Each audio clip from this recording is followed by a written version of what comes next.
Hello दोस्तों, आपको हमारी YouTube चैनल पर स्वागत है। आज हम सुनाने वाले हैं मुंशी प्रेमचंद की कहानी। आगा पीछा रूप और यौवन के चंचल विलास के बाद कोकिला अब उस कलुषित जीवन के चिन्ह को आंसुओं से धो रही थी। विगत जीवन की याद आते ही उसका दिल बेचैन हो जाता और वह विषाद और निराशा से विकल होकर पुकार उठती, हाय मैंने संसार में जन्म ही क्यों लिया। उसने दान और व्रत से उन कालिमाओं को धोने का प्रयत्न किया और जीवन के बसंत की सारी विभूति इस निष्फल प्रयास में लुटा दी। पर यह जागृति क्या किसी महात्मा का वरदान या किसी अनुष्ठान का फल था? नहीं, यह उस नवजात शिशु के प्रथम दर्शन का प्रसाद था, जिसके जन्म ने आज 15 साल से उसकी सूनी गोद को प्रदीप्त कर दिया था। शिशु का मुख देखते ही उसके नीले होठों पर एक क्षीण, करुण, उदास मुस्कुराहट झलक गई, पर केवल एक क्षण के लिए। एक क्षण के बाद वह मुस्कुराहट एक लंबी सांस में विलीन हो गई। उस अशक्त, क्षीण, कोमल रुदन ने कोकिला के जीवन का रुख फेर दिया। वात्सल्य की वह ज्योति उसके लिए जीवन संदेश और मूक उपदेश थी। कोकिला ने उस नवजात बालिका का नाम रखा श्रीधा। उसी के जन्म ने तो उसमें श्रीधा उत्पन्न की थी। वो श्रीधा को अपनी लड़की नहीं, किसी देवी का अवतार समझती थी। उसकी सहेलियां उसे बधाई देने आती, पर कोकिला बालिका को उनकी नजरों से छिपाती। उसे ये भी मंजूर न था कि उनकी पापमयी दृष्टि भी उस पर पड़े। श्रीधा ही अब उसकी विभूति, उसकी आत्मा, उसका जीवन दीपक थी। वो कभी कभी उसे गोद में लेकर साथ से छलकती हुई आंखों से देखती और सोचती, क्या ये पावन ज्योति भी वासना के प्रचंड आघातों का शिकार होगी? मेरे प्रयत्न निष्फल हो जाएंगे। आह, क्या कोई ऐसी औषधि नहीं है जो जन्म के संस्कारों को मिटा दे? भगवान से वह सदैव प्रार्थना करती कि मेरी श्रीधा किन्हीं कांटों में न उलझे। वह वचन और कर्म से, विचार और व्यवहार से उसके सम्मुख नारी जीवन का ऊंचा आदर्श रखेगी। श्रीधा इतनी सरल, इतनी प्रगल्भ, इतनी चतुर थी कि कभी कभी कोकिला वात्सल्य से गदगद होकर उसके तलवों को अपने मस्तक से रगड़ती और पश्चाताप तथा हर्ष के आंसू बहाती। 16 वर्ष बीत गए। पहले की भोली भाली श्रीधा अब एक सगव, शांत, लज्जाशील नवयौवना थी, जिसे देखकर आंखें तृप्त हो जाती थी। विद्या की उपासिका थी, पर सारे संसार से विमुख। जिनके साथ वो पढ़ती थी वे उससे बात भी न करना चाहती थी। मात्र स्नेह के वायुमंडल में पड़कर वो घोर अभिमानी हो गई थी। वात्सल्य के वायुमंडल, सखी सहेलियों के परित्याग, रात दिन की घोर पढ़ाई और पुस्तकों के एकांतवास से अगर श्रीधा को अहम भाव हो आया, तो आश्चर्य की कौन सी बात है। उसे किसी से भी बोलने का अधिकार न था। विद्यालय में भले घर की लड़कियां उसके सहवास में अपना अपमान समझती थीं। रास्ते में लोग उंगली उठाकर कहते, कोकिला रंडी की लड़की है। उसका सिर झुक जाता, कपोल क्षण भर के लिए लाल होकर दूसरे ही क्षण फिर चूने की तरह सफेद हो जाते। श्रीधा को एकांत से प्रेम था, विवाह को ईश्वरीय कोप समझती थी। यदि कोकिला ने कभी उसकी बात चला दी, तो उसके माथे पर बल पड़ जाते, चमकते हुए लाल चेहरे पर कालिमा छा जाती, आंखों से झरझर आंसू बहने लगते। कोकिला चुप हो जाती। दोनों के जीवन आदर्शों में विरोध था। कोकिला समाज के देवता की पुजारिन, श्रीधा को समाज से, ईश्वर से और मनुष्य से घृणा। यदि संसार में उसे कोई वस्तु प्यारी थी, तो वह थी उसकी पुस्तकें। श्रीधा उन्हीं विद्वानों के संसर्ग में अपना जीवन व्यतीत करती, जहां ऊंच नीच का भेद नहीं, जाति पाति का स्थान नहीं, सबके अधिकार समान है। श्रीधा की पूर्ण प्रकृति का परिचय महाकवि रहीम के एक दोहे के पद से मिल जाता है। प्रेम सहित मरिबो भलो, जो विष देय बुलाए। अगर कोई सप्रेम बुलाकर उसे विष दे देता, तो वह न जानू हो अपने मस्तक से लगा लेती, किंतु अनादर से दिए हुए अमृत की भी उसकी नजरों में कोई हकीकत न थी। एक दिन कोकिला ने आंखों में आंसू भर कर श्रीधा से कहा, क्यों मन्नी, सच बताना, तुझे ये लज्जा तो लगती ही होगी कि मैं क्यों इसकी बेटी हुई। यदि तू किसी ऊंचे कुल में पैदा हुई होती, तो क्या तब भी तेरे दिल में ऐसे विचार आते?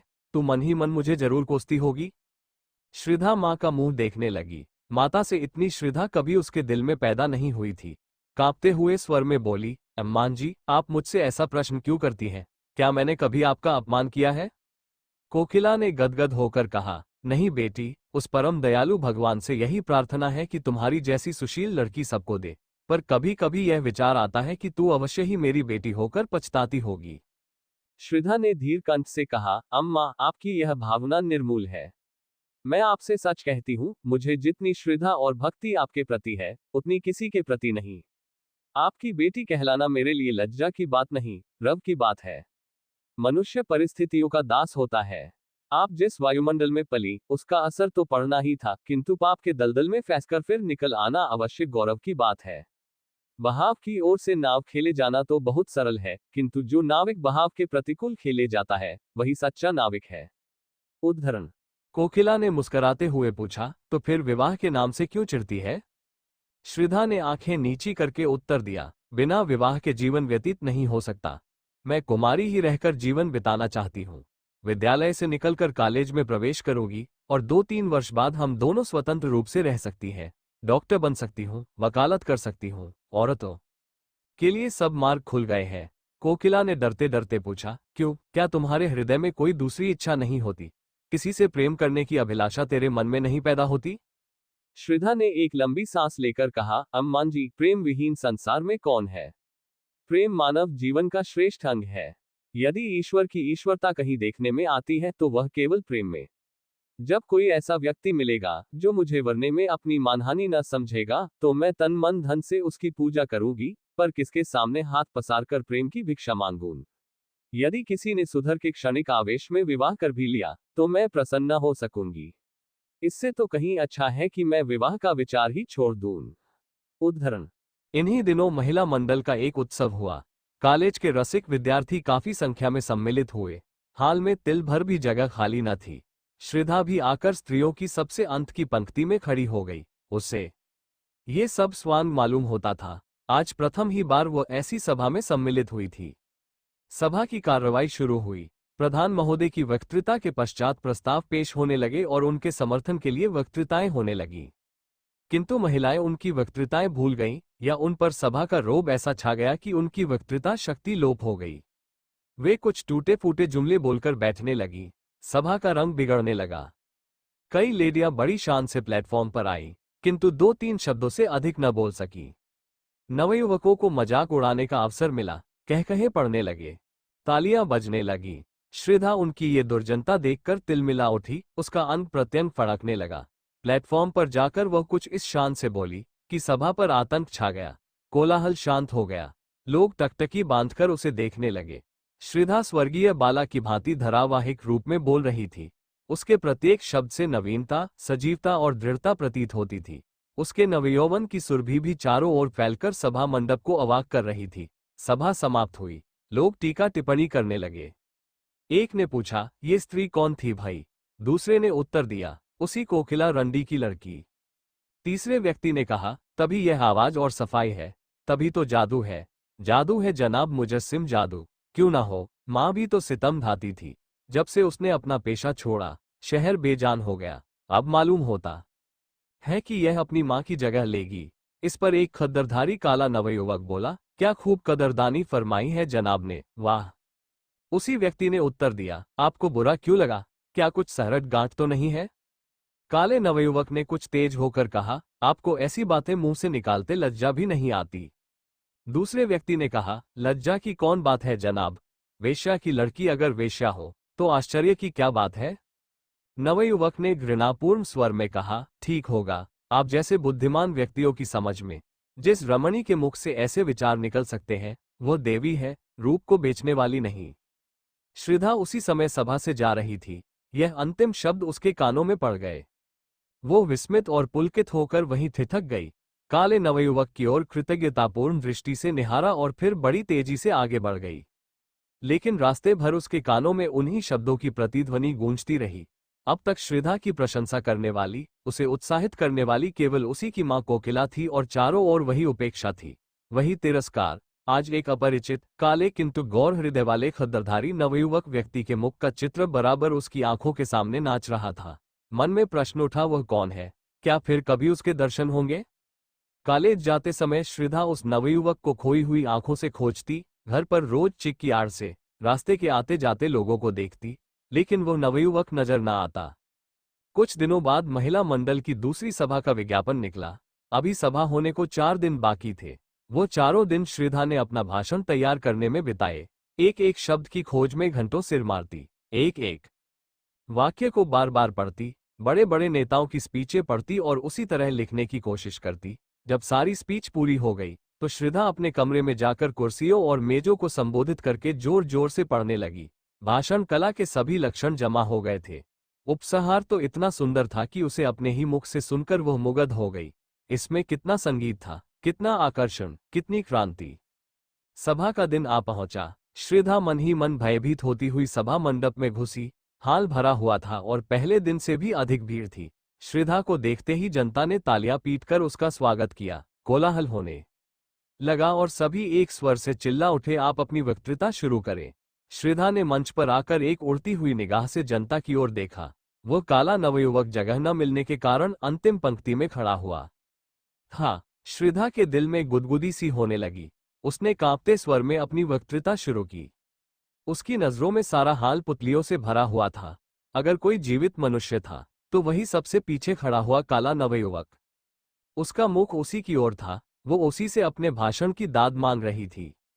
हीरा परखने की आशा जौहरी से ही की जाती है। आधा घंटे तक श्रीधा के मुख से फूलों की वर्षा होती रही। लोगों को बहुत कम ऐसी वक्तृता सुनने को मिली थी। श्रीधा जब सभा समाप्त होने पर घर चली तो देखा वही काला नवयुवक उसके पीछे तेजी से चला आ रहा है। श्रीधा को यह मालूम था कि लोगों ने उसका भाषण बहुत पसंद किया है, लेकिन इस नवयुवक की राय सुनने का अवसर उसे नहीं मिला था। उसने अपनी चाल धीमी कर दी।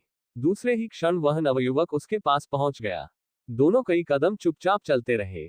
अंत में नवयुवक ने झिझकते हुए कहा, आज तो आपने कमाल कर दिया। श्रीधा ने प्रफुल्लता के रेत को दबाते हुए कहा, धन्यवाद, यह आपकी कृपा है। नवयुवक ने कहा, मैं किस लायक हूं? मैं ही नहीं, सारी सभा सिर धुन रही थी।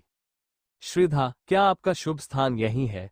नवयुवक, जी हाँ, यहां मैं एमए में पढ़ रहा हूं। यह ऊंच नीच का भूत न जाने कब तक हमारे सिर पर सवार रहेगा। अभाग्य से मैं भी उन लोगों में हूं जिन्हें संसार नीच समझता है। मैं जाति का चमार हूं। मेरे पिता स्कूल के इंस्पेक्टर के यहाँ अर्दली थे। उनकी सिफारिश से स्कूल में भर्ती हो गया। तब से भाग्य से लड़ता भिड़ता चला आ रहा हूं। पहले तो स्कूल के मास्टर मुझे छूते ही न थे। वह हालत तो अब नहीं रही, किंतु लड़के अब भी मुझसे खींचे रहते हैं। श्रीधा, मैं तो कुलीनता को जन्म से नहीं धर्म से मानती हूं। नवयुवक, ये तो आपकी वक्तृता ही से सिद्ध हो गया है और इसी से आपसे बातें करने का साहस भी हुआ, नहीं तो कहाँ आप और कहाँ मैं। श्रीधा ने अपनी आंखें नीची करके कहा, शायद आपको मेरा हाल मालूम नहीं। नवयुवक, बहुत अच्छी तरह से मालूम है। यदि आप अपनी माताजी के दर्शन करवा सके तो आपका बड़ा आभारी होऊंगा। वह आपसे मिलकर बड़ी प्रसन्न होंगी। शुभ नाम, मुझे भगतराम कहते हैं।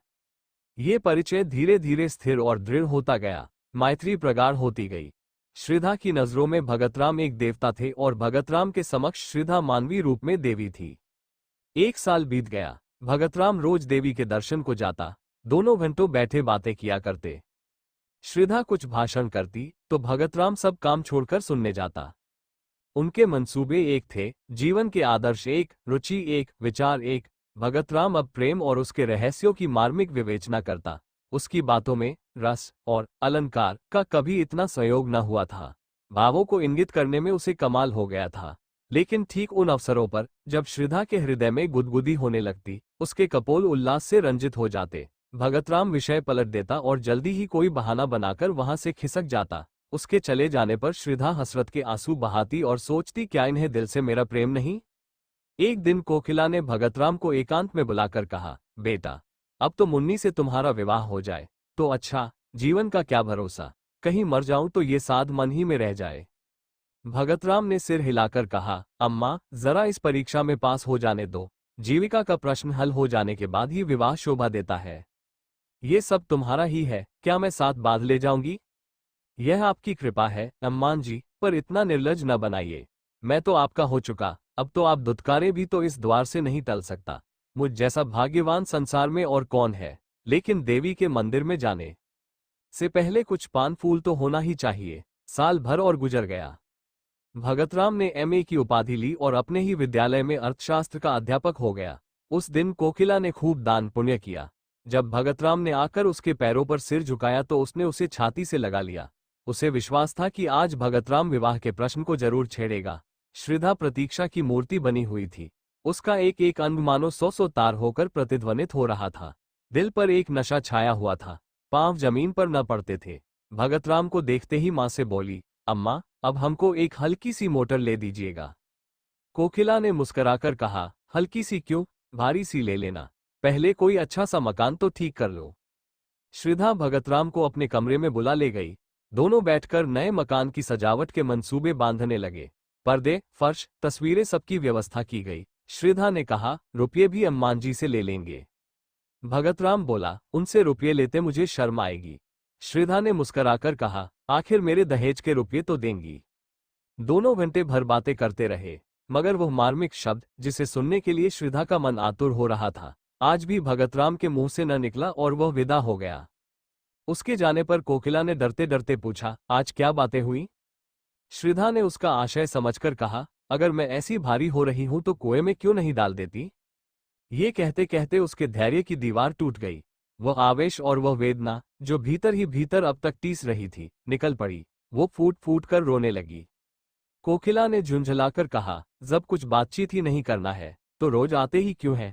कोई ऐसा घराना भी तो नहीं है, और न ऐसे धन्ना सेठ ही है। श्रीधा ने आंखें पोंछकर कहा, अम्मान जी, मेरे सामने उन्हें कुछ न कहिए। उनके दिल में जो कुछ है वह मैं जानती हूँ। वह मुंह से चाहे कुछ न कहें, मगर दिल से कह चुके, और मैं चाहे कानों से कुछ न सुनूं पर दिल से सब कुछ सुन चुकी। कोकिला ने श्रीधा से कुछ भी न कहा, लेकिन दूसरे दिन भगतराम से बोली, अब किस विचार में हो बेटा? भगतराम ने सिर खुजलाते हुए कहा, अम्मान जी, मैं तो हाजिर हूँ, लेकिन घरवाले किसी तरह राजी नहीं होते। जरा फुर्सत मिले तो घर जाकर राजी कर लूं। माँ बाप को नाराज करना भी तो अच्छा नहीं। कोकिला कुछ जवाब न दे सकी। भगतराम के माँ बाप शहर से दूर रहते थे। यही एक उनका लड़का था। उनकी सारी उमंगें उसी के विवाह पर अवलंबित थीं।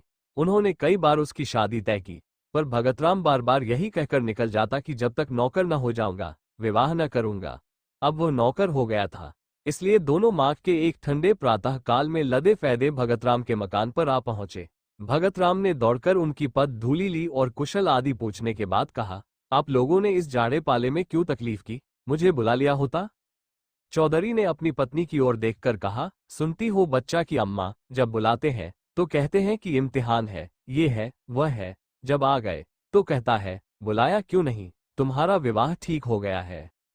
अब 1 महीने की छुट्टी लेकर हमारे साथ चलना होगा, इसीलिए दोनों आए हैं। चौधराइन, हमने कहा कि बिना गए काम नहीं चलेगा, तो आज ही दरखास्त दे दो। लड़की बड़ी सुंदर, पढ़ी लिखी, अच्छे कुल की है।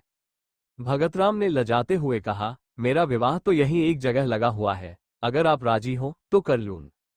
चौधरी, इस शहर में हमारी बिरादरी का कौन है? क्यों बच्चा की अम्मा? चौधराइन, यहाँ हमारी बिरादरी का तो कोई नहीं है। भगतराम, माँ बेटी है, घर में रुपया भी है। लड़की ऐसी है कि तुम लोग देखकर खुश हो जाओगे, मुफ्त में शादी हो जाएगी। चौधरी, क्या लड़की का बाप मर गया है? उसका क्या नाम था? कहाँ का रहने वाला है? कुल मर्जाद कैसा है? जब तक ये सारी बातें मालूम न हो जाया तब तक ब्याह कैसे हो सकता है? क्यों बच्चा की अम्मा? चौधराइन, हाँ, बिना इन बातों का पता लगाए कैसे हो सकता है? भगतराम ने कोई जवाब नहीं दिया। चौधरी, यहाँ किस मोहल्ले में रहती है माँ बेटी? सारा शहर हमारा छाना पड़ा है, हम यहाँ कोई 20 साल रहे होंगे। क्यों बच्चा की अम्मा? चौधराइन, 20 साल से ज्यादा रहे हैं।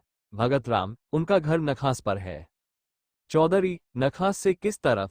भगतराम, नखास की सामने वाली गली में पहला मकान उन्हीं का है, सड़क से दिखाई देता है। चौधरी, पहला मकान तो कोकिला रंडी का है, गुलाबी रंग से पुता हुआ है ना? भगतराम ने झेपते हुए कहा, जी हाँ, वही मकान है। चौधरी, तो उसमें कोकिला रंडी नहीं रहती क्या? भगतराम, रहती क्यों नहीं, माँ बेटी दोनों ही तो रहती है। चौधरी, तो क्या कोकिला रंडी की लड़की से ब्याह करना चाहते हो? नाक कटवाने पर लगे हो क्या? बिरादरी में तो कोई पानी पिएगा नहीं। चौधराइन, लूका लगा दूंगी मुंह में रौट के, रूप रंग देख करके लुभा गए क्या? भगतराम, मैं तो इसे अपना भाग्य समझता हूं कि वह अपनी लड़की की शादी मेरे साथ करने को राजी है। अगर वो आज चाहे तो किसी बड़े से बड़े रईस के घर में शादी कर सकती है। चौधरी, रईस उससे ब्याह न करेगा, रख लेगा। तुम्हें भगवान समाई दे तो एक नहीं 4 रखो। मर्दों के लिए कौन रोक है, लेकिन जो ब्याह के लिए कहो तो ब्याह वही है जो बिरादरी में हो। चौधराइन, बहुत पढ़ने से आदमी बौरा जाता है। चौधरी, हम तो गंवार आदमी है, पर समझ में नहीं आता कि तुम्हारी यह नीयत कैसे हुई। रंडी की बेटी चाहे इन्न की परी हो तो भी रंडी की बेटी है। हम तुम्हारा विवाह वहां न होने देंगे। अगर तुमने विवाह किया तो हम दोनों तुम्हारे ऊपर जान दे देंगे। इतना अच्छी तरह से समझ लेना। क्यों बच्चा की अम्मा? चौधराइन, ब्याह कर लेंगे, जैसे हंसी ठट्ठा है। झाड़ू मार के भगा दूंगी रॉड को। अपनी बेटी अपने घर में रखे। भगत राम, अगर आप लोगों की आज्ञा नहीं है तो मैं विवाह नहीं करूंगा, मगर मैं किसी दूसरी औरत से भी विवाह न करूंगा। चौधराइन, हाँ, तुम कुंवारे रहो, ये हमें मंजूर है, पतुरिया के घर में ब्याह न करेंगे। भगतराम ने अब की झुंझलाकर कहा, आप उसे बार बार पतुरिया क्यों कहती हैं? किसी जमाने में यह उसका पेशा रहा होगा। आज दिन वो जितने आचार विचार से रहती है, शायद ही कोई और रहती हो। ऐसा पवित्र आचरण तो मैंने आज तक देखा ही नहीं। भगतराम का सारा यत्न विफल हो गया। चौधराइन ने ऐसी जिद पकड़ी कि जौ भर अपनी जगह से न टली। रात को जब भगतराम अपने प्रेम मंदिर में पहुंचा तो उसका चेहरा उतरा हुआ था। एक एक अंग से निराशा टपक रही थी। श्रीधा रास्ता देखती हुई घबरा रही थी कि आज इतनी रात तक आए क्यों नहीं। उन्हें क्या मालूम कि मेरे दिल की क्या हालत हो रही है। यार दोस्तों से छुट्टी मिलेगी तो भूलकर इधर भी आ जाएंगे। कोकिला ने कहा, मैं तो तुझसे कह चुकी कि उनका अब वो मिजाज नहीं रहा, फिर भी तो तू नहीं मानती। आखिर इस टालमटोल की कोई हद भी है। श्रीधा ने दुखित होकर कहा, अम्मान जी, मैं आपसे 1000 बार विनय कर चुकी हूं कि चाहे लौकिक रूप में कुमारी ही क्यों न रहूं, लेकिन हृदय से उनकी ब्याहता हो चुकी। अगर ऐसा आदमी विश्वास करने के काबिल नहीं है तो फिर नहीं जानती कि किस पर विश्वास किया जा सकता है। इसी समय भगतराम निराशा की मूर्ति बने हुए कमरे के भीतर आए। दोनों स्त्रियों ने उनकी ओर देखा। कोकिला की आंखों में शिकायत थी और श्रीधा की आंखों में वेदना। कोकिला की आंखें कह रही थीं, यह क्या तुम्हारे रंग ढंग है? श्रीधा की आंखें कह रही थी, इतनी निर्दयता। भगतराम ने धीमे वेदनापूर्ण स्वर में कहा, आप लोगों को आज बहुत देर तक मेरी राह देखनी पड़ी, मगर मैं मजबूर था। घर से अम्मा और दादा आए हुए हैं, उन्हीं से बातें कर रहा था। कोकिला बोली, घर पर तो सब कुशल है ना? भगतराम ने सिर झुकाए हुए कहा, जी हाँ, सब कुशल है। मेरे विवाह का मसला पेश था। पुराने ख्याल के आदमी है, किसी तरह भी राजी नहीं होते। कोकिला का मुख तमतमा उठा। बोली, हाँ, क्यों राजी होंगे? हम लोग उनसे भी नीच हैं न, लेकिन जब तुम उनकी इच्छा के दास थे तो तुम्हें उनसे पूछकर यहाँ आना जाना चाहिए था। इस तरह हमारा अपमान करके तुम्हें क्या मिला? यदि मुझे मालूम होता कि तुम अपने माँ बाप के इतने गुलाम हो तो यह नौबत ही काहे को आती। श्रीधा ने देखा कि भगतराम की आंखों से आंसू गिर रहे हैं। विनीत भाव से बोली, अम्मान जी, माँ बाप की मर्जी का गुलाम होना कोई पाप नहीं है। अगर मैं आपकी उपेक्षा करूं तो क्या आपको दुख न होगा? यही हाल उन लोगों का भी तो होगा। श्रीधा ये कहती हुई अपने कमरे की ओर चली और इशारे से भगतराम को भी बुलाया। कमरे में बैठकर दोनों कई मिनट तक पृथ्वी की ओर ताकते रहे। किसी में भी साहस न था कि उस सन्नाटे को तोड़े। अंत में भगतराम ने पुरुषोचित वीरता से काम लिया और कहा, श्रीधा, इस समय मेरे हृदय के भीतर तुमुल युद्ध हो रहा है। मैं शब्दों में अपनी दशा बयान नहीं कर सकता। जी चाहता है कि विष खाकर जान दे दूं। तुमसे अलग रहकर जीवित नहीं रह सकता, केवल तड़प सकता हूं। मैंने न जाने उनकी कितनी खुशामद की, कितना रोया, कितना गिड़गिड़ाया, लेकिन दोनों अपनी बातों पर अड़े रहे। बार बार यही कहते रहे कि अगर यह ब्याह होगा तो हम दोनों तुम पर अपनी जान दे देंगे। उन्हें मेरी मौत मंजूर है, लेकिन तुम मेरे हृदय की रानी बनो, यह मंजूर नहीं। श्रीधा ने सांत्वना देते हुए कहा, प्यारे, मुझसे उनका घृणा करना उचित है। पढ़े लिखे आदमियों में ही ऐसे कितने निकलेंगे, इसमें उनका कोई दोष नहीं। मैं सवेरे उनके दर्शन करने जाऊंगी, शायद मुझे देखकर उनका दिल पिघल जाए। मैं हर तरह से उनकी सेवा करूंगी, उनकी धोतियां धोऊंगी, उनके पैर दाबा करूंगी। मैं वो सब करूंगी जो उनकी मनचाही बहू करती। इसमें लज्जा की कौन सी बात? उनके तलवे सहलाऊंगी, भजन गाकर सुनाऊंगी। मुझे बहुत से देहाती गीत आते हैं। अम्मान जी के सिर के सफेद बाल चुनूंगी। मैं दया नहीं चाहती, मैं तो प्रेम की चेरी हूं। तुम्हारे लिए मैं सब कुछ करूंगी, सब कुछ। भगतराम को ऐसा मालूम हुआ मानो उसकी आंखों की ज्योति बढ़ गई है अथवा शरीर में कोई दूसरी ज्योतिर्मय आत्मा आ गई है। उसके हृदय का सारा अनुराग, सारा विश्वास, सारी भक्ति आंखों से उमड़कर श्रीधा के पैरों की ओर जाती हुई मालूम हुई, मानो किसी घर से नन्हे नन्हे लाल कपोल वाले, रेशमी कपड़ों वाले, घुंघराले बालों वाले बच्चे हंसते हुए निकलकर खेलने जा रहे हों। चौधरी और चौधराइन को शहर आए हुए 2 सप्ताह बीत गए। वे रोज जाने के लिए कमर कसते, लेकिन फिर रह जाते। श्रीधा उन्हें जाने ना देती। सवेरे जब उनकी आंखें खुलती तो श्रीधा उनके स्नान के लिए पानी तपाती हुई होती। चौधरी को अपना हुक्का भरा हुआ मिलता। वे लोग ज्यों ही नहाकर उठते, श्रीधा उनकी धोती छांटने लगती। दोनों उसकी सेवा और अविरत परिश्रम देखकर दंग रह जाते। ऐसी सुंदर, ऐसी मधुभाषिणी, ऐसी हंसमुख और चतुर रमणी चौधरी ने इंस्पेक्टर साहब के घर में भी न देखी थी। चौधरी को वह देवी मालूम होती और चौधराइन को लक्ष्मी। दोनों श्रद्धा की सेवा और टहल व प्रेम पर आश्चर्य करते थे, किंतु तो भी कलंक और बिरादरी का प्रश्न उनके मुंह पर मुहर लगाए हुए था। 15वें दिन जब श्रद्धा 10 बजे रात को अपने घर चली गई, तो चौधरी ने चौधराइन से कहा, लड़की तो साक्षात लक्ष्मी है। उद्धरण। चौधराइन, जब मेरी धोती छाटने लगती है तो मैं मारे लाज के कट जाती हूँ। हमारी तरह तो इसकी लौड़ी होगी। चौधरी, फिर क्या सलाह देती हो? अपनी बिरादरी में तो ऐसी सुघर लड़की मिलने की नहीं। चौधराइन, राम का नाम लेकर ब्याह करो, बहुत होगा रोटी पड़ जाएगी। 5 बीसी में तो रोटी होती है, कौन 56 टके लगते हैं। पहले हमें शंका होती थी कि पतोरिया की लड़की न जाने कैसी हो, कैसी न हो, पर अब सारी शंका मिट गई। चौधरी, जब बातें करती है तो मालूम होता है मुंह से फूल झड़ते हैं। चौधराइन, मैं तो उसकी माँ को बखानती हूँ, जिसकी कोख में ऐसी लक्ष्मी जन्मी। चौधरी, कल चलो, कोकिला से मिलकर सब ठीक ठाक कराएं। चौधराइन, मुझे तो उसके घर जाते शर्म लगती है, वो रानी बनी बैठी होगी, मैं तो उसकी लौड़ी मालूम होंगी। चौधरी, तो फिर पाउडर मंगाकर मुंह में पोत लो, गोरी हो जाओगी। इंस्पेक्टर साहब की मेम भी तो रोज पाउडर लगाती थी, रंग तो सांवला था, पर जब पाउडर लगा लेती तो मुंह चमकने लगता था। चौधराइन, हंसी करोगे तो गाली दूंगी। हाँ, काली चमड़ी पर कोई रंग चढ़ता है जो पाउडर चढ़ जाएगा, तुम तो सचमुच उसके चौकीदार से लगोगे। चौधरी, तो कल मुंह अंधेरे चल दे, अगर कहीं श्रद्धा आ गई तो फिर गला न छोड़ेगी। बच्चा से कह देंगे कि पंडित से सायत मिति सब ठीक कर लो। फिर हंसकर कहा, उन्हें तो आप ही जल्दी होगी। चौधराइन भी पुराने दिन याद करके मुस्कुराने लगी। चौधरी और चौधराइन का मत पाकर कोकिला विवाह का आयोजन करने लगी। कपड़े बनवाए जाने लगे, बर्तनों की दुकानें छानी जाने लगी और गहनों के लिए सुनार के पास ऑर्डर जाने लगे। लेकिन न मालूम क्यों भगतराम के मुख पर प्रसन्नता का चिन्ह तक न था। श्रद्धा के यहाँ नित्य की भांति जाता, किंतु उदास, कुछ भूला हुआ सा बैठा रहता था। घंटों आत्म विस्मृति की अवस्था में शून्य दृष्टि से आकाश अथवा पृथ्वी की ओर देखा करता। श्रद्धा उसे अपने कीमती कपड़े और जड़ाव गहने दिखलाती।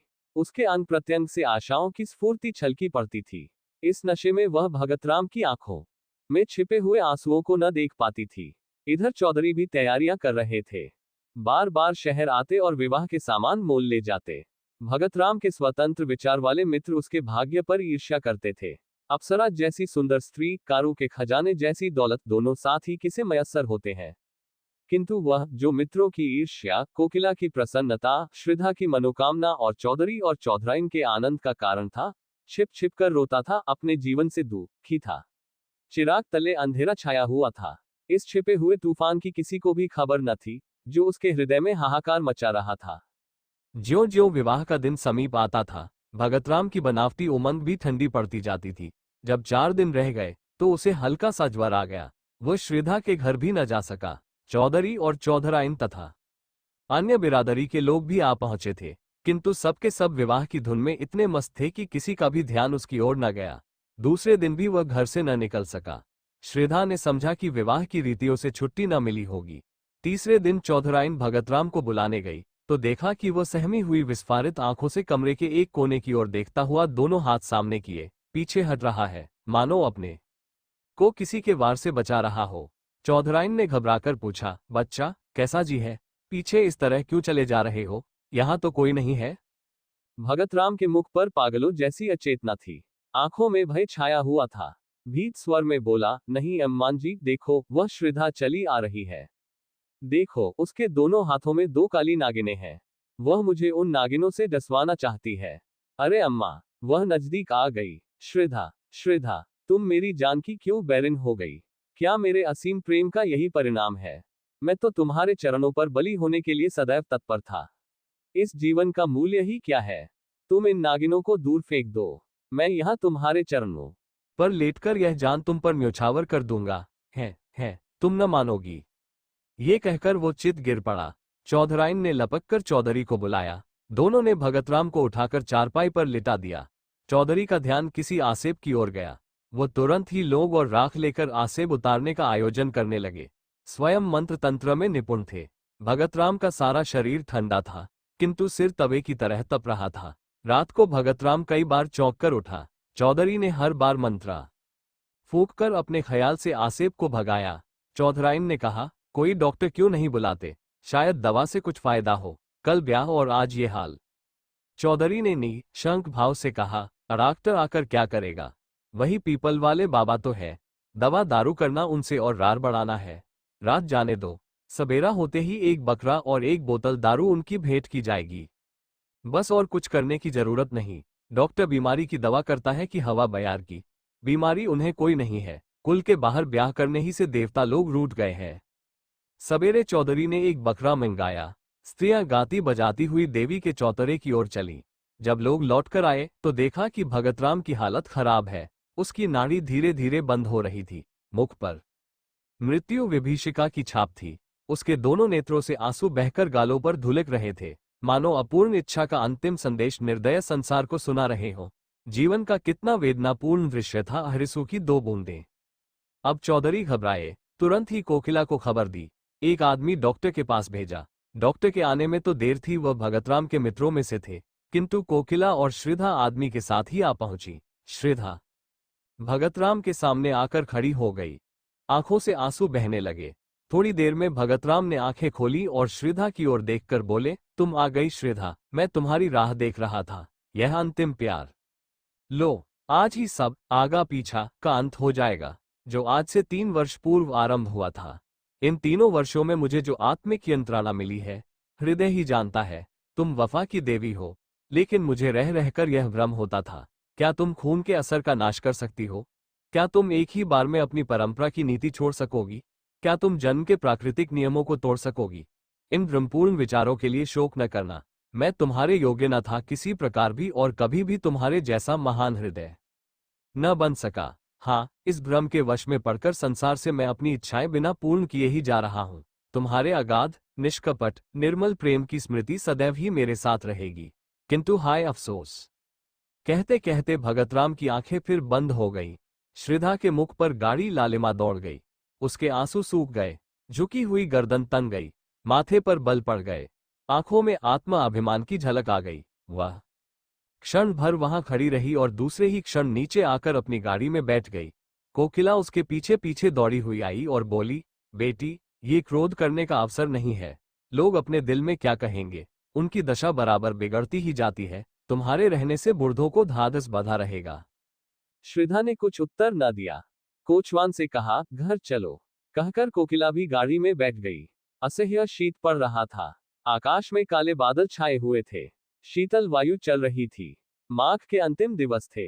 वृक्ष, पेड़ पौधों भी शीत से अकड़े हुए थे। दिन के 8 बज गए थे। अभी तक लोग रजाई के भीतर मुंह लपेटे हुए थे, लेकिन श्रीधा का शरीर पसीने से भीगा हुआ था। ऐसा मालूम होता था कि सूर्य की सारी उष्णता उसके शरीर की रगों में घुस गई है। उसके होठ सूख गए थे, प्यास से नहीं, आंतरिक धाधाकती हुई अग्नि की लपटों से। उसका एक एक अंग उस अग्नि की भीषण आंच से जला जा रहा था। उसके मुख से बार बार जलती हुई गर्म सांस निकल रही थी, मानो किसी चूल्हे की लपट हो। घर पहुंचते पहुंचते उसका फूल सा मुख मलिन हो गया। होंठ पीले पड़ गए, जैसे किसी काले सांप ने डस लिया हो। कोकिला बार बार अश्रुपूर्ण नेत्रों से उसकी ओर ताकती थी, पर क्या कहे और क्या कहकर समझाएं।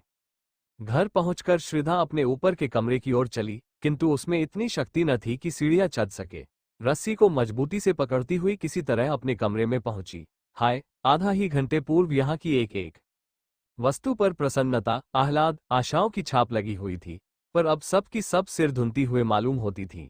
बड़े बड़े संदूकों में जोड़े सजाए हुए रखे थे। उन्हें देखकर श्रीधा के हृदय में हूक उठी और वह गिर पड़ी, जैसे विहार करता हुआ और कुलाचे भरता हुआ हिरन तीर लग जाने से गिर पड़ता है। अचानक उसकी दृष्टि उस चित्र पर जा पड़ी, जो आज 3 वर्ष से उसके जीवन का आधार हो रही थी। उस चित्र को उसने कितनी बार चूमा था, कितनी बार गले लगाया था, कितनी बार हृदय से चिपका लिया था। वे सारी बातें एक एक करके याद आ रही थीं, लेकिन उनके याद करने का भी अधिकार उसे न था। हृदय के भीतर एक दर्द उठा, जो पहले से कहीं अधिक प्राणांतकारी था, जो पहले से अधिक तूफान के समान भयंकर था। हाय, उस मरने वाले के दिल को उसने कितनी यंत्रणा पहुंचाई।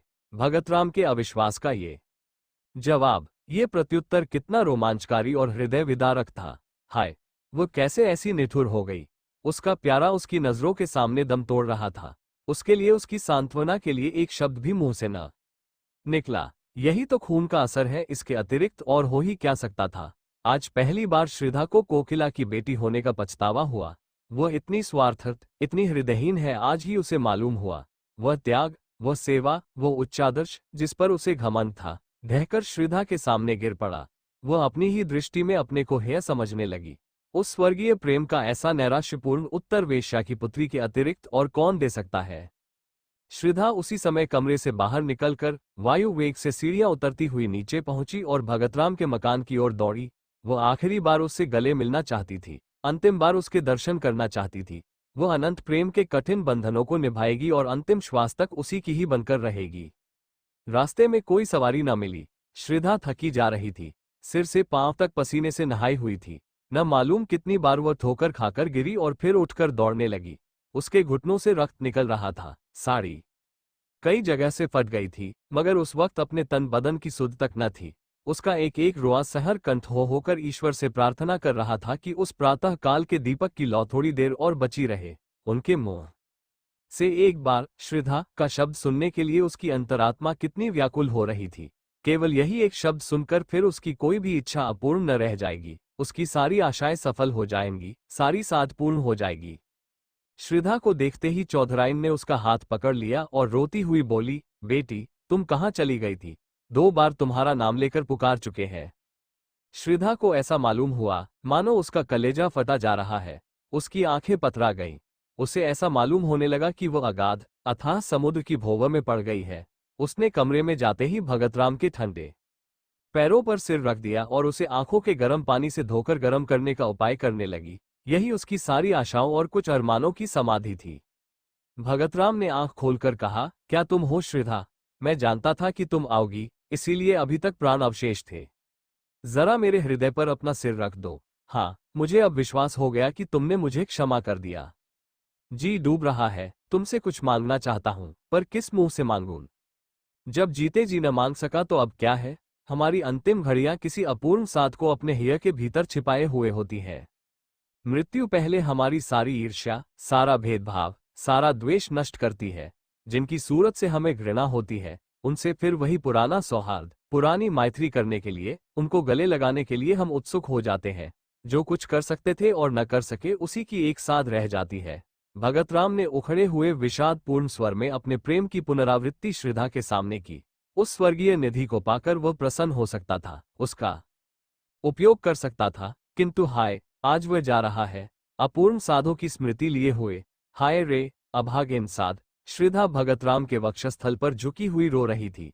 भगतराम ने सिर उठाकर उसके मुरझाए हुए, आंसुओं से धोए हुए स्वच्छ कपोलों को चूम लिया। मरती हुई साध की वो अंतिम हंसी थी। भगतराम ने अवरुद्ध कंठ से कहा, ये हमारा और तुम्हारा विवाह है श्रीधा, यह मेरी अंतिम भेंट है। ये कहते हुए उसकी आंखें हमेशा के लिए बंद हो गईं। साध भी मरकर गिर पड़ी। श्रीधा की आंखें रोते रोते लाल हो रही थीं। उसे ऐसा मालूम हुआ मानो भगतराम उसके सामने प्रेमालिंगन का संकेत करते हुए मुस्करा रहे हैं। वह अपनी दशा, काल, स्थान सब भूल गई। जख्मी सिपाही अपनी जीत का समाचार पाकर अपना दर्द, अपनी पीड़ा भूल जाता है। क्षण भर के लिए मौत भी हेय हो जाती है।